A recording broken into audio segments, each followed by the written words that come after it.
ईद उल फित्र एक खुशियों भरा त्योहार खुशियों भरे इन लम्हात को पुरमुसरत बनाने के लिए मनपसंद और जाज़बे नजर कपड़े पहने जाते हैं। ईद की मुनासबत से माहिर डिजाइनर्स ने भी रंगारंग और दिल मोह लेने वाले मलबूसात लाहौर के निजी होटल में सजी नुमाइश में पेश कर दिए हैं।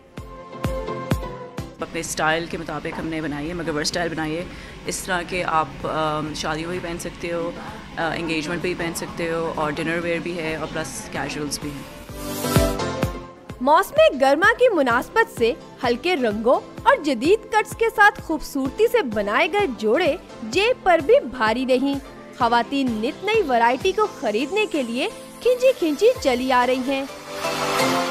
काफ़ी वैरायटी है, रेंजेस हैं, कलर से लेके प्राइसेस तक, कट्स, सबके लिए कुछ ना कुछ ज़रूर मिल जाए। वेरी ट्रेंडी येट सिंपल, वो एक हेवी फीलिंग होती वो नहीं है, and you can see the colours are very fresh. Fashion के दिलदादा खवातीन का कहना था कि ऐसी नुमाइशों के इनाकात से इन्हें एक की छत तले नित नए डिजाइन के मलबूसात देखने और खरीदने का मौका मिल जाता है। कैमरामैन उस्मान राजा के साथ किंजा मलिक, डॉन न्यूज़, लाहौर।